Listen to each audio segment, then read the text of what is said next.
Près de 68 millions est le nombre de jeunes en République démocratique du Congo, ce qui représente près de 68% de la population. Comment devons-nous parler de cette jeunesse?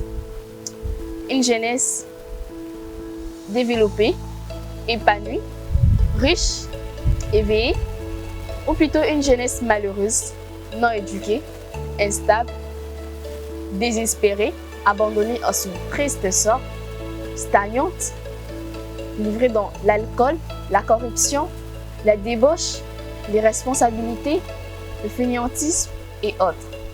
C'est à vous de juger. Aujourd'hui, je vais vous parler de ce que nous jeunes, nous devons faire pour avoir un futur meilleur. Mais avant tout, sachant que la jeunesse est cette période de la vie où on se pose des tas de questions, où on se forme, où on se projette vers l'avenir, où on prend conscience de ses potentialités et ses valeurs. Et on essaye de construire sa vie adulte, où on aspire au développement et à l'évolution de sa communauté avec impatience et détermination. Ainsi, elle n'est pas seulement une relève, mais une force puissante du changement aujourd'hui.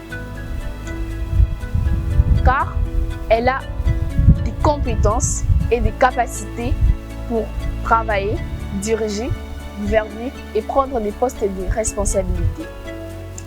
Malgré qu'aujourd'hui nous sommes confrontés à des situations complexes, très élevées, à un niveau très élevé, entre autres la manipulation, qui a réduit notre capacité intellectuelle, physique, mentale et morale, de telle sorte que nous sommes considérés comme de simples instruments qu'on peut utiliser pour atteindre ces objectifs.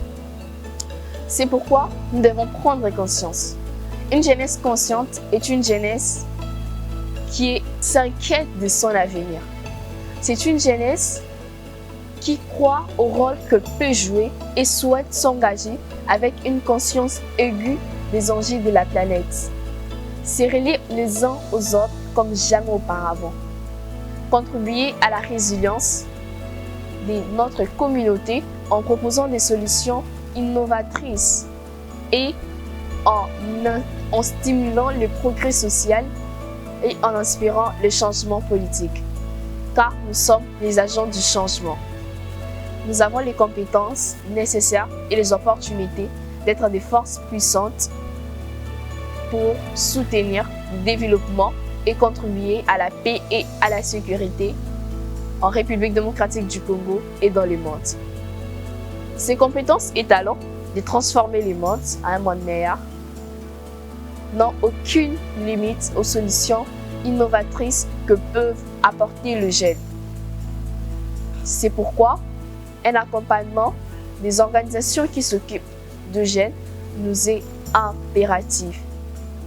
Du fait que les succès du jeune en profitent à tout le monde, sans exception. À cette occasion de la Journée internationale de la jeunesse, qui est célébrée chaque année, dont le thème de cette année veut que soit accélérée la reprise du développement du monde après la COVID-19. C'est pourquoi je vous souhaite une belle célébration à toutes et à tous. Retenons que la jeunesse n'est pas simplement une période de la vie, mais un état d'esprit. Nous sommes les piliers de chaque nation. Chaque jeune fille et chaque jeune garçon doit voir chaque épreuve comme un challenge et une chance de démontrer ses potentialités et de s'engager. Profitons de notre jeunesse, cultivons notre esprit afin de bâtir un avenir meilleur. Vive la République démocratique du Congo, vive la jeunesse, que Dieu vous bénisse. Surtout, n'oubliez pas de partager et de vous abonner pour soutenir cette minute de jeunes. Merci et à la prochaine. Bye.